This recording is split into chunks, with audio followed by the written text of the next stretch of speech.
Binance ntishobora gukora ikosa ryo kulistinga coin ikiri mu cyo twita enclosed mainnet. Guys, ubyumve, ntabwo Binance yalistinga Pi. Guys, icyo ngicyo none ndakivivuye. Bivugwa ko uyu mushinga hari abandi bantu bakomeye batavugwa bawuri inyuma. Icyo rero gishobora kuba inkomyi kuri Binance kuba yalistinga coin kubera yuko ntabwo ifite amakuru yose yuzuye ya timu ya Kuwati ya Pi Network. Hello friend and family, this is Habibu Crypto. Habibu on camera. Reka mwese mwahisemo kubana nanjye mwe mukurikira ibiganiro bya Habibu Crypto, nizere ko mumeze neza. Ngo ku itariki 15 z'ukwezi kwa munani ngo Binance izalistinga Pi. Ese guys, urabyizeye? Ese ibi ngibi byaba bije gukemura iki cyangwa se byaba bije kongera iki ku gaciro ka Pi Network kamanutse cyane ku rwego ruhambaye, dore yuko kuva mu kwezi kwa kabiri nyine kwa 2025 iyi coin yajya ku isoko yari itaramena support, yari itaramena igiciro cya 0.40 ntiyajyaga iharenga, ariko noneho yahamenye yamanutse. Turaganira hamwe turebera hamwe ese koko Binance niki igendera kuba yalistinga coin kugira ngo twumve ko bishoboka ko wenda Binance yalistinga iyi coin ya Pi Network wenda bikongera bikazamura agaciro kayo. Narakubwiye ngo wowe urebera Pi Network ku masoko yivunjisha ku ma exchange, umutwe uzakurya.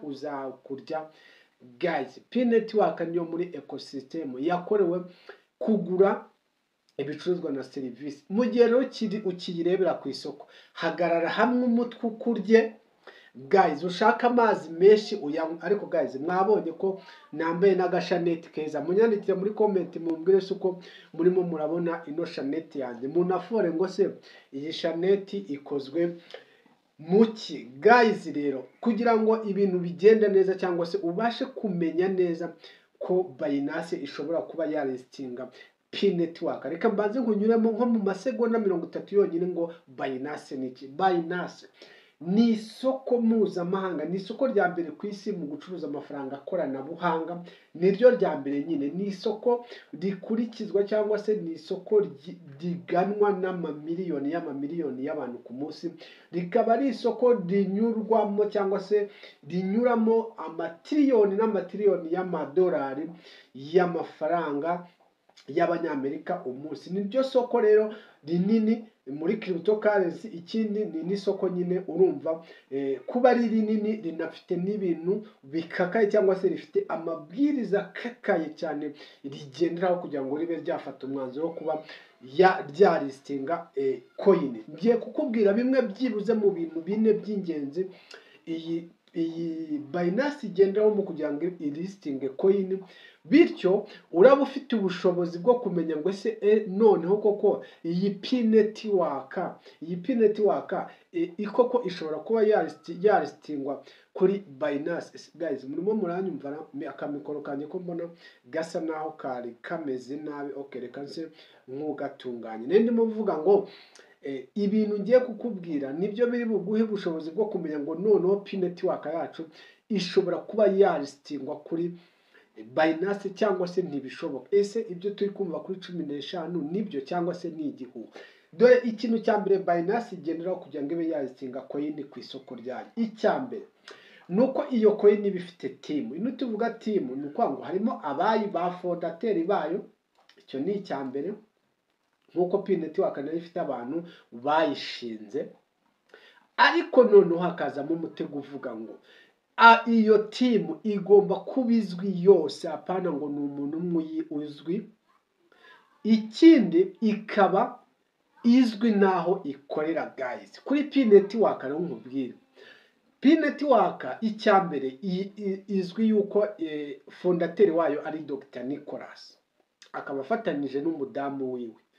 Abandi baba muri ko team ababazi abo tuzi amazina ntibarenze 2 cyangwa 3, abandi ntibazwi. Ikindi bivugwa ko uyu mushinga hari abandi bantu bakomeye batavugwa bawuri inyuma. icyo rero gishobora kuba inkomyi kuri Binance kuba yazitinga coin kubera yuko ntabwo ifite amakuru yose yuzuye ya timu ya Coati ya P network. Guys, ubyumve neza, ntabwo ifite amakuru yuzuye ya P network. Icyo ni icyambere.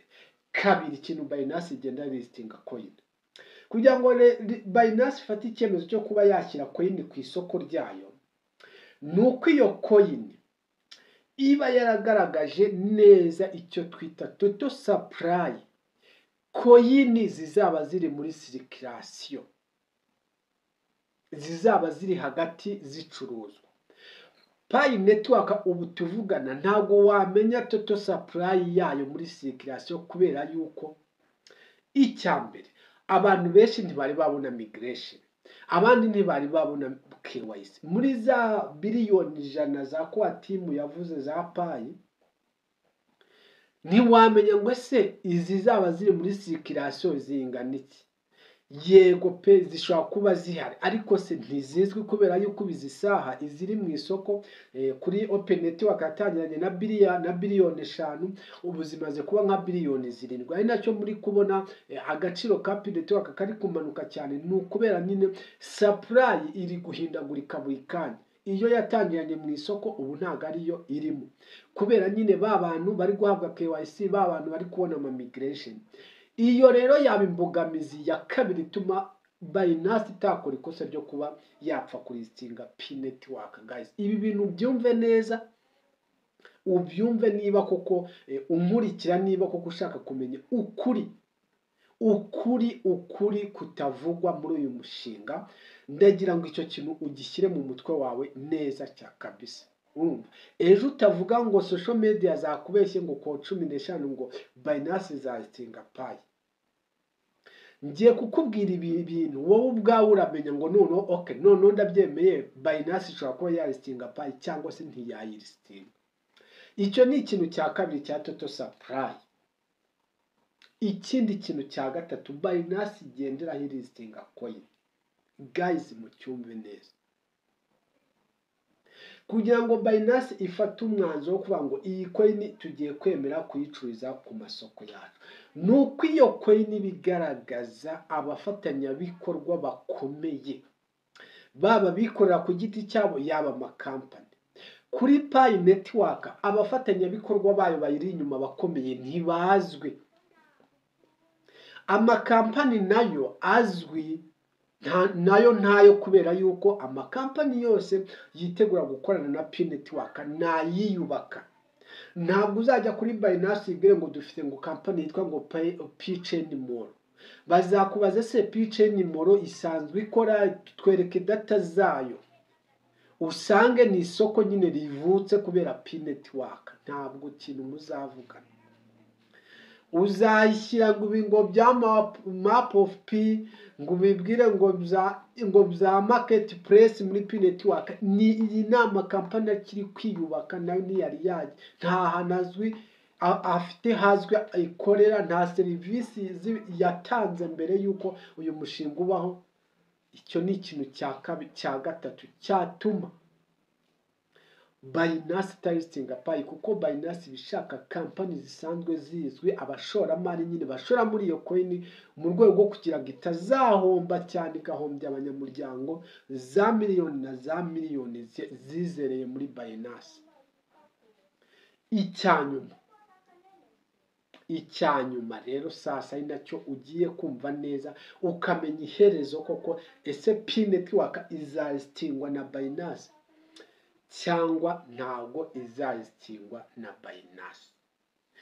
Binance ntishobora gukora ikosa ryo kulistinga coin ikiri mu cyo twita enclosed mainnet. Guys, ubyumve, Binance ntigi listinga coin iri muri enclosed mainnet. Binance listinga coin iri kuri open mainnet.